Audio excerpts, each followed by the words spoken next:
back to GameSpot's coverage of E3 2014 right here on the Samsung stage. I'm delighted to be joined by Steve Paputsits, executive producer on Battlefield Hardline. Sir, you guys obviously had a bunch of leaky leaks happening earlier in the month, but yesterday we finally got to see you guys unveil Battlefield Hardline. For folks who might have missed the conference, what is this new type of Battlefield? Because it seems like a completely new type of Battlefield. Well, Danny, it's our take at Visceral on the great formula of Battlefield, and we're bringing cops and criminals to the battlefield this time.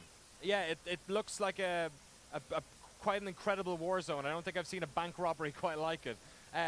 For the folks who might have seen that demo, explain the sort of scale, how many players are we talking about, what's the sort of moment-to-moment action in Battlefield Hardline? Sure, so in our press conference we unveiled a video that showed a 32-player match in heist mode, where the criminals are trying to get away with the loot, so they take out this armored truck, and they're trying to grab the loot out of the armored truck and take it to an extraction point, and the cops are trying to prevent that from happening. So the map's actually in downtown LA right here, where we're all walking around. It was I heard cop cars go past my hotel last night, and I was getting freaked out by it. I was like, yeah, it's kind of cool. It's really fun because the setting actually provides a lot of opportunity for players to play around with some of our new gadgets, like our zip line and grappling hook, because the map has a lot of cool verticality to it. So we've got some neat traversal gadgets that really help and pay off in the map. Sure. Here we see some gameplay that you guys have put out there as well. It seems like the crazy cops and robbers thing you imagine as a child in your head, but just maybe a little bit more extreme. The type of vehicles that are at play in a city are very different to what you get in a battlefield, where these are like specific military vehicles created for a specific tactical purpose. What type of vehicles can you use in Battlefield Hardline? Well, Danny, we actually put a lot of emphasis on making sure that we retain the authenticity that you expect from Battlefield. So we have that armored attack truck that you see in the video there. That's actually something that the police use. And we were amazed when we started digging into the level of armament and weaponry that the police forces actually have. Yeah. Whenever you see like a full-scale kind of situation occur where SWAT comes in, it's pretty neat to see what they kind of unveil. They've got all kinds of stuff, from helicopters to attack trucks like that. And of course, criminals have ways of getting their hands on high-end weaponry as well. So what you see in the game is stuff that actually, the police force does have access to. Yeah, but I guess alluding to that, like talking about that, there is a certain point where you guys, as like creators of a video game, just kind of have to stop and pretend, staying in line with what reality is. Because if there was a bank heist like that'd be pretty crazy bank heist, for like cranes falling down and whatnot. Like, at what stage do you guys, as creators of games, just think, you know what, we have touchstones in reality, but we want to make this fun? Well, ultimately, Danny, it's all about fun. So we're going to do whatever it takes to provide a great canvas for players to be creative inside of, and actually have fun. And we want to let players make the fun themselves. And that's what's so amazing about the Battlefield franchise. It's just that sandbox style of gameplay you get in multiplayer. It's amazing when you watch all the videos online, those only in Battlefield moments where you see people just piling up C4 and launching tanks up into the air, and it's really amazing how creative people can be. So we want to provide a backdrop for them to have that fun and that creativity. In terms of level design, this poses a lot of new challenges that perhaps military Battlefield games wouldn't. What type of levels should we be used to seeing in Hardline? Well, right now we've got our high-tension map, and we'll be unveiling other maps throughout the rest of the campaign as we lead up to launch on October 21st. But I will say this, we have a variety of different settings. It's not all going to be urban like the high-tension map. You'll get to experience some organic maps as well, and a lot of neat locations. Cool. The single player as well has been alluded to in some of the trailers we've seen as well. Will it be in line with other Battlefield games? Will there be a shortened single-player campaign, but the emphasis is on the multiplayer side? Well, it's really important for us at Visceral to deliver a fun and compelling single-player experience. Yeah, you guys have a good history of... Yeah, that's kind of what we've been doing, and that was what was so exciting when we teamed up with the DICE guys to talk about this idea. They were excited about what we could bring to single-player. So yeah, we definitely have plans to make sure we deliver a really fun and engaging campaign. We'll be talking about that more next month. But for now, we're really excited about this crazy beta that we just launched. Yeah, so you launched the beta yesterday. In keeping with Battlefield tradition, some people would say Origin took a bit of a punch to the chin. Is that a kind of a in one sort of weird way, is that like a mark of like happiness that you guys, there was so much anticipation for the game that you managed to like create that much buzz around it that it sort of took down the framework a little bit? Well, Danny, to be honest, we want our players to have a flawless experience at all times, and it's unfortunate that some of the networks that the game was on had some issues when all the people went to sign up.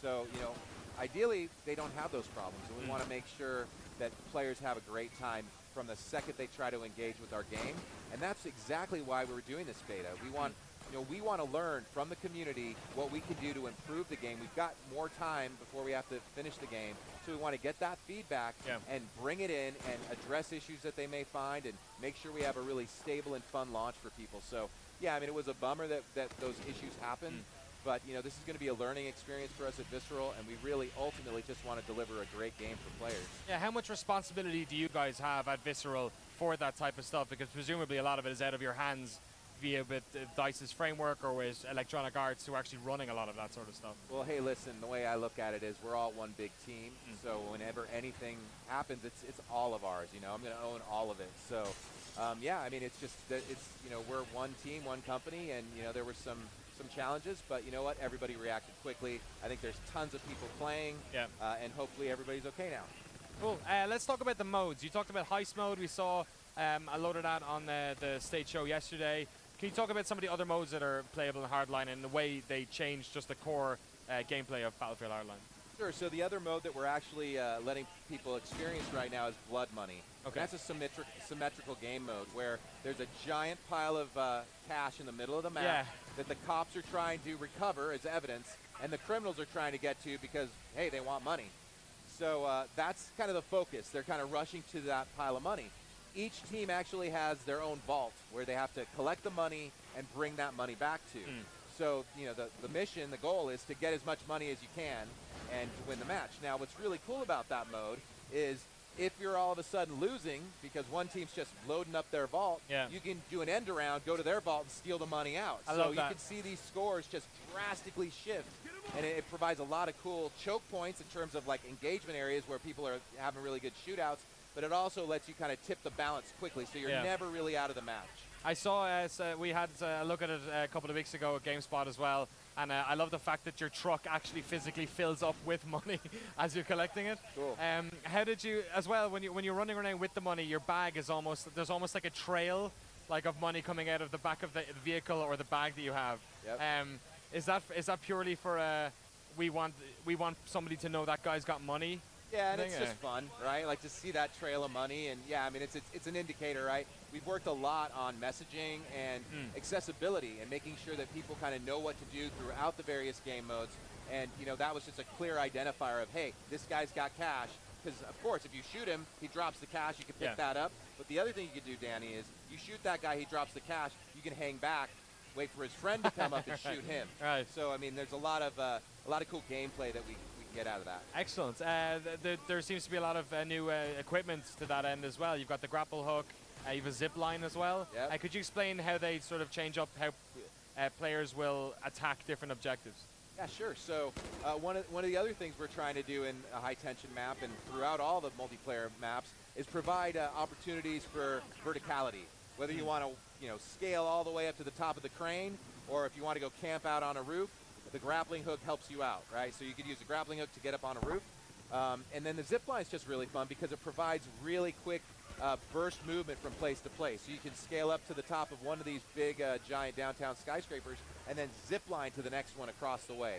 So that's really fun. And again, we want to make sure that players not only have great traversal on the ground plane, but we want to allow for verticality. So those particular gadgets really help with that. Yeah, and it seemed like you were trying to emphasize that in yesterday's trailer as well. There was quite a lot of up and down movement. Another thing that you showed off in the trailer was the levolution we have come to expect from Battlefield games. In some of the older games, it has sort of, some people have criticized it as being each level has that one thing that always falls down. How are you guys attacking levolution at Visceral, considering like that is a sort of a known quantity at this stage? Well, as gamers, when we sat down to actually start designing these ideas, we wanted to make sure that we didn't just do things that were cool to look at. Yeah. We wanted those things to actually have an impact on what the players had to do and the play space. So Yeah. we really just took more of a holistic approach to, hey, if we're going to do something like this giant crane collapse, what are the advantages that you get out of doing it, right? It's not about taking things away. It's about providing new opportunities and new inventive ways for players to play. So when that crane comes down, you create, if you're on the police side, for instance, it creates a great vantage point if you want to keep an eye on the bag locations in heist. Yeah. It also creates a great traversal path for the criminals when they're trying to do a quick getaway. So we really put that at the forefront of what we're doing. When we have something happen in the map, whether it's a small scale kind of event of destruction or it's something big like that crane, we want players to feel like there's an incentive and a reason to do it, not just to have cool visual effects, Yeah. but to actually have some kind of tactical advantage. I mean, that's really what Battlefield's about, being tactical, creating opportunities for yourself, playing as a team. Yeah, and in the trailer we saw a lot of really good teamwork. The reality of Battlefield is that sometimes that sort of teamwork doesn't happen. The people who don't know each other are on random servers and they're not encouraged to work as a team. How are you guys at Visceral going to try and create modes and levels that encourage that type of cooperation? Yeah, so we're doing a bunch of different things. Some of the stuff we're doing on kind of the squad side is, stuff as simple as when you're running with your squad, you run faster. Okay. When you go up to a guy that's got a pack on his back, let's say he's got a medic pack, now you can just run up to him. Instead of like yelling at the guy, hey, drop a medic pack for me, drop a medic pack. Yeah. You just go up to him, hit the action key, and then all of a sudden you're getting healed. We're doing things to allow players to get what they want out of the game, right? We don't want to force them to play as a team if they don't want to because, hey, we realize some people either maybe don't want to or just don't know how to yet because it can be a little intimidating when you first get into Battlefield. I mean, there's such a legacy. So many people have been playing it for so long. So we want to ease that accessibility, let people get in there, but ultimately we want to reward for team play. We don't want to punish for not doing it. Yeah. We want to reward you for doing it. Well, I was very mean and did not go to the chat too often because I had so many selfish Well, let's go questions to the myself. chat. What do we got? As a massive fan. Let me get in here. Can I see Black this? Mesa's asking, are weapons unlocked like usual or are they purchased from money that you get in matches? And I are don't there know, any new Black classes? Mesa, what is this twit icon? It's What- Twitter. I what don't know what that thing? is. I think it's him standing in front of the mirror taking a selfie. You're doing a weirdo What's your one? selfie? You All don't right. like it? Hey, Black Mesa. Hey, check it out. Your question is: are weapons unlocked like usual, or are they purchased for money, won in game matches? Yes, they are purchased with money. Really? Won in game matches. You can kind of jump around. We don't have that same level of progression that you've seen in past Battlefields. Yeah. And we do actually use cash. And again, Okay. that's another thing that we're focused on, which is allow players to pick and choose what they want. We're not locking you into one progression. Hey, have to go through this entire weapon progression. Hey, if you want to jump to a different gun, as soon as you got that cash, you can go ahead and jump down to it. Now, another thing we're doing, Danny, that's pretty cool, is we're going to have this idea of weapon licenses, right? So you're not only going to have the ability to, pick the weapons that you like within an individual class. But let's say you played one class and you really love the weapon in that class, but you're the kind of person that wants to unlock everything. You can buy a weapon license for it. So for me, I really like the P90. I can buy a P90 weapon license and then go play the Professional, which is a sniper, and I can use that weapon if I want to. Cool. So we're doing a lot of things to encourage replayability, experimentation, and letting players pick and choose the way they want to play. Excellent. Steve Pabutsits, Visceral Yes. Games, thank you so much for coming on. All You're right. quite the talker. I always love talking to you. Battlefield right. Hardline, for the folks at home, when is it out and on what platforms? It's out October 21st in Don't fall North at the last America. hurdle. No, I'm just messing with you. October 21st in North America, October 23rd over in Europe, and I think it's the 24th in the UK. Sweet. Steve, thank you very much again. We'll be right. back on the GameSpot stage pretty soon with Lego Batman 3. But first, we're going to check out some Super Smash Bros.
welcome back to GameSpot's coverage of E3 2014. I'm delighted to be joined by Ashley from CNET.